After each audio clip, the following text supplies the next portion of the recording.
या परतुनिया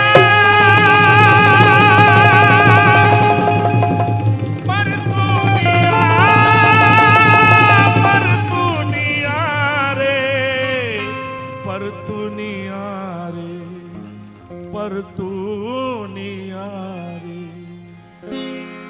भिर त्या पाखरान संधी ना मिळाली भिर त्या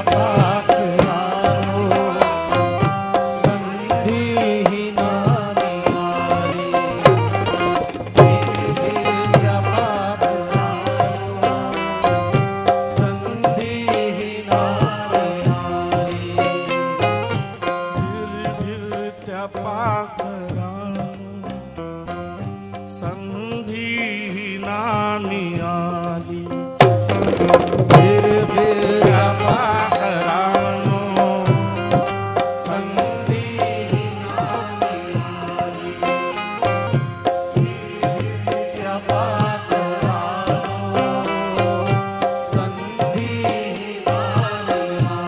माझ्या मित्रांनो, घरट्यात परतुनिया येण्याची वेळ झाली घरट्यात परतुनिया येण्याची वेळ झाली घरट्यात परतुनिया येण्याची वेळ झाली या परतुनिया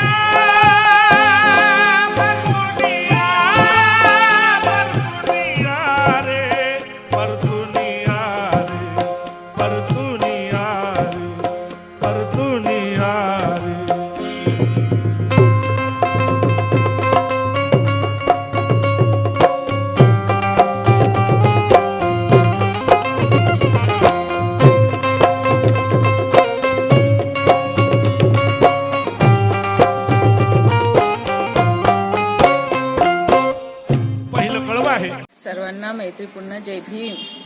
आपण पाहता RK Bhatkar YouTube channel. RK Bhatkar YouTube चॅनलवर आपले सहर्ष स्वागत आहे. असेच आमचे नवनवीन व्हिडिओ आवडल्यास आमच्या चॅनलला लाईक करा, कमेंट करा, शेअर करा आणि सबस्क्राईब करायला विसरू नका. सर्वांना मैत्रीपूर्ण जय भीम. यशामध्ये उभारायचं आहे, 2 मिनिटं मारायचं आहे आणि शौर्य गीत संपेपर्यंत हात असाच ठेवायचा आहे आणि शौर्य गीत समाप्त झाल्याबरोबर हात आपोआप आपल्या हातानेच खाली करायचा आहे.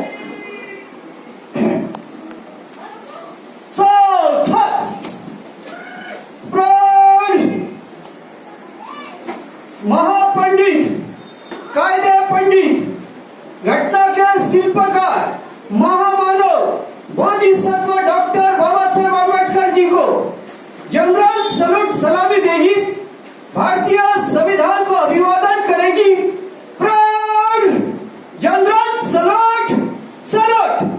जय जय जय संविधान जय है, बलिदान अमर शहीदों का, भारत के वीरों का, मातृभूमि के लिए जिन्होंने खून पसीना बहाया, देश के खातिर हो गए कुर्बान, मौत को गले लगाया.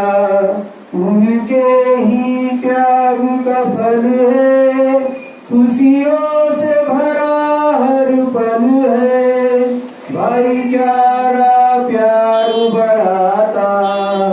महापुरुषों के बलिदान से मंगल ये दिन आया, न्याय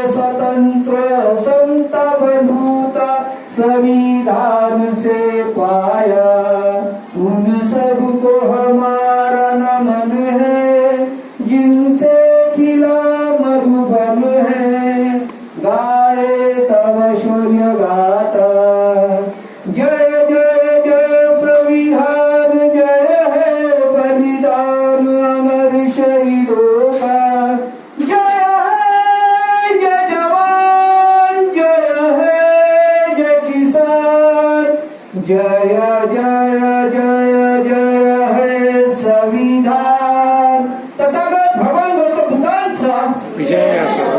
धर्मनायक सम्राट अशोकांचा विजय असो. महात्मा ज्योतिबा फुल्यांचा विजय असो. छत्रपती शिवाजी महाराजांचा विजय असो. छत्रपती शिवाजी महाराजांचा विजय असो. बोधिसत्व डॉक्टर बाबासाहेब आंबेडकरांचा विजय असो. माता रमाईचा विजय असो. माता जिजाऊचा विजय असो. माता सावित्रीचा विजय असो. निळ्या ध्वजाचा विजय असो. पंचशील ध्वजाचा विजय असो. भिक्खू संघाचा विजय असो. बौद्ध उपासक उपासिकांचा विजय असो. जय भीम. जय भीम. सर्वांना मैत्रीपूर्ण जय भीम. आपण पाहता आर के भटकर यूट्यूब चॅनल. आर के भटकर यूट्यूब चॅनलवर आपले सहर्ष स्वागत आहे. असेच आमचे नवनवीन व्हिडिओ आवडल्यास आमच्या चॅनलला लाईक करा, कमेंट करा, शेअर करा आणि सबस्क्राईब करायला विसरू नका. सर्वांना मैत्रीपूर्ण जय भीम. तुमच्या घरातल्या विद्यार्थिनी कुठे गेल्या? कुठे गेल्या? पहा, विचार करा. धम्माची गरज जशी तुम्हाला मला आहे तसेच आमच्या तरुणांना आहे, तरुणींना आहे. आजकाल काय होते की विहाराकडे आपली पावले वळतात आणि आपल्या बरोबरीच्या ज्या मुली आहेत त्यांना मात्र आपण घरात बसवून ठेवतो. हा कुठला धम्मा आहे? नाही का? बाबासाहेबांचा एक मंत्र आम्ही स्वीकारला, शिका. म्हणून शिक्षणाकडे आमची मुले निघाली. मला असं वाटतं की ट्युशन क्लास म्हटलं की सारे लोक तिथे दिसतात. जनरल नॉलेज, संविधानाचं नॉलेज त्या ठिकाणी भेटते. धम्माचं नॉलेज त्या ठिकाणी भेटते का? धम्माचं नॉलेज कुठे भेटते? ते केंद्र म्हणजे आपलं बुद्ध विहार आहे. आणि म्हणून हे सर्व लोक आमचे तरुण विद्यार्थी कुठे आले पाहिजे? हा आदेश कुणाचा आहे? हा आदेश कुणाचा आहे? रविवारी बुद्ध विहारात गेलो पाहिजे हा आदेश डॉक्टर बाबासाहेब आंबेडकरांचा आहे. किती लोक त्याचं अनुपालन करतात हा संशोधनाचा विषय आहे. याचा अर्थ ती घरात 7 वाजेपासून तयार होऊन बसतात, 8 वाजता घराच्या बाहेर पडतात, बाबासाहेबाला मानवंदना देतात आणि ठरलेल्या महाजनपुरातल्या विहारामध्ये येतात. हा साधा सुद्धा प्रकार नाही आहे. विचार करा, तुम्हाला या ठिकाणी आजच्या वंदनेला खर्च किती आला?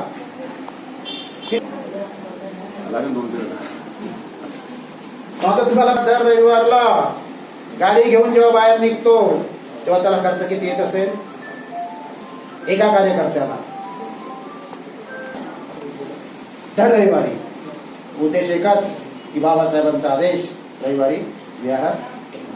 कशाला कशाला गेलो पाहिजे? वंदना केली पाहिजे. त्याच्यानंतर बाबासाहेबांच्या आदेशामध्येच आहे वंदना तर केलीच पाहिजे, पण सोबतच त्या वेळचे जे प्रश्न असतात त्या प्रश्नावर देखील विहारात चर्चा झाली पाहिजे. बरोबर आहे? जनगणना सुरू झालेली आहे. कालपासून जनगणना सुरू झालेली आहे. एक तर आपल्यासाठी लढणारा नेता आता कोणता आहे? फक्त बाबासाहेबांनंतर. बाबासाहेबांनंतर कोणताही नेता आजपर्यंत आपल्यासाठी लढणारे निघालेले नाही आहे. केवळ बाबासाहेबांच्याच परिवारातले श्रद्धेय बाळासाहेब आंबेडकर आणि त्याच्यापूर्वी आपले भैयासाहेब आंबेडकर. याच्याशिवाय अजूनही सांगा कोण येते पुढे?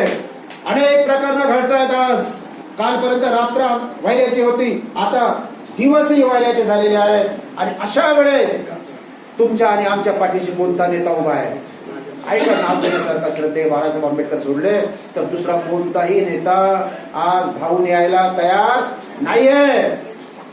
त्याची उदाहरणं अलीकडे झालेले आहेत. अनेक घटना आहेत की ज्या ठिकाणी स्वतः बाळासाहेब आंबेडकर कोर्ट घालून कोर्टात देखील जातात आणि केस लढतात. आरक्षणाचा लाभ कोण घेते आहे? सवलती कुणाला मिळत आहेत? सवलती कुणाला मिळतात?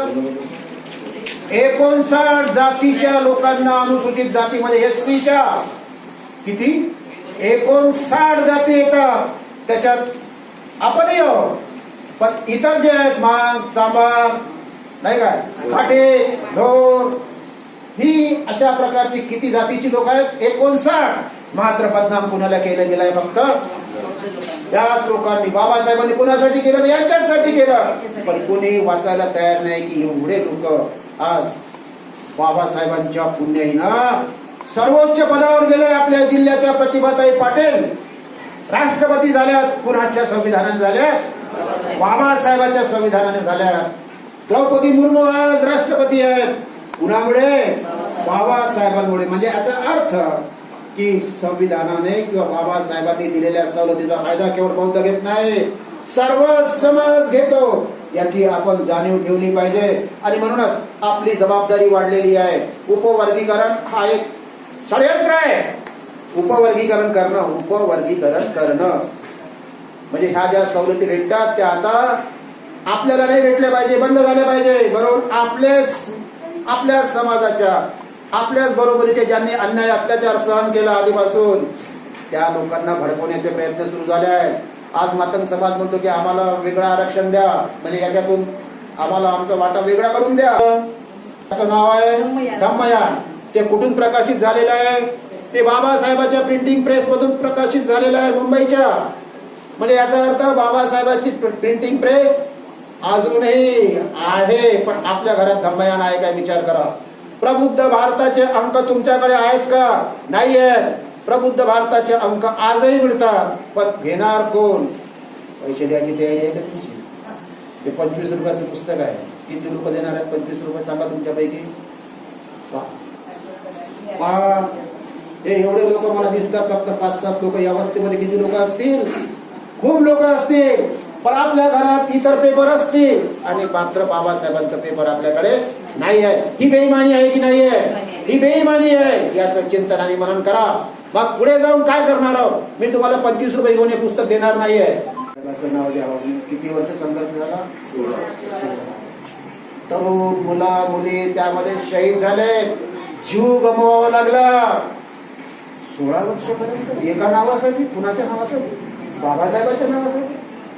या सरकारने मारून टाकले आपले तरुण लोक. त्यासाठी 16 वर्षापर्यंतचा आम्ही प्रवासी आहोत त्या संघर्षाचे. आठवले साहेब देखील पॅन्थरच्या चळवळीमध्ये त्यावेळेस रस्त्यावर उतरत होते, ते आजही उतरतात. पहा, आपोआप कोणी कार्यकर्ता बनत नाही.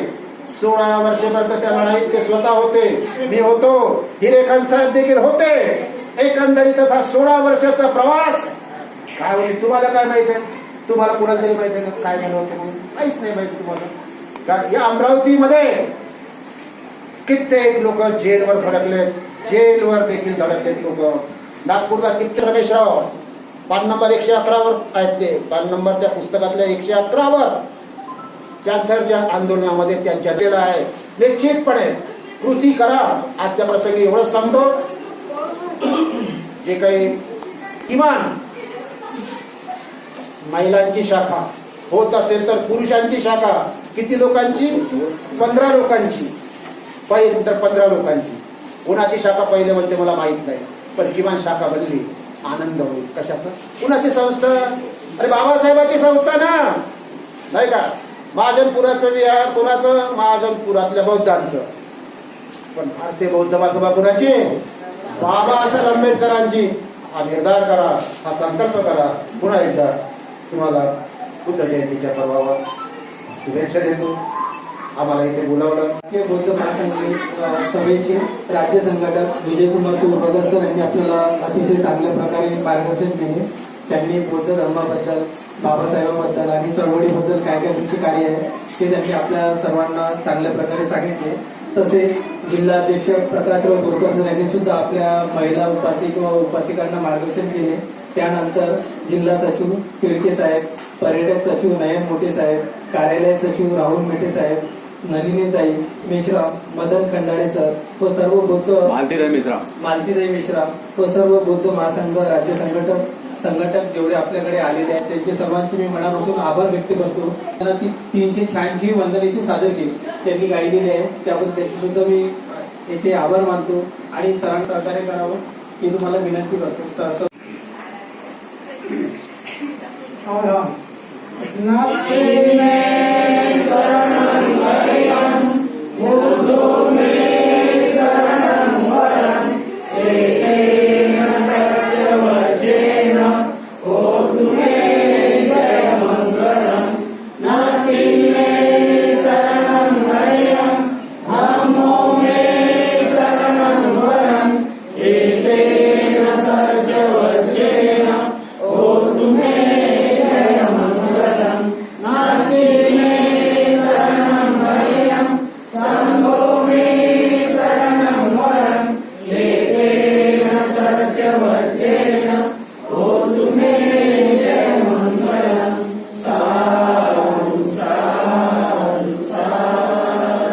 बुद्धं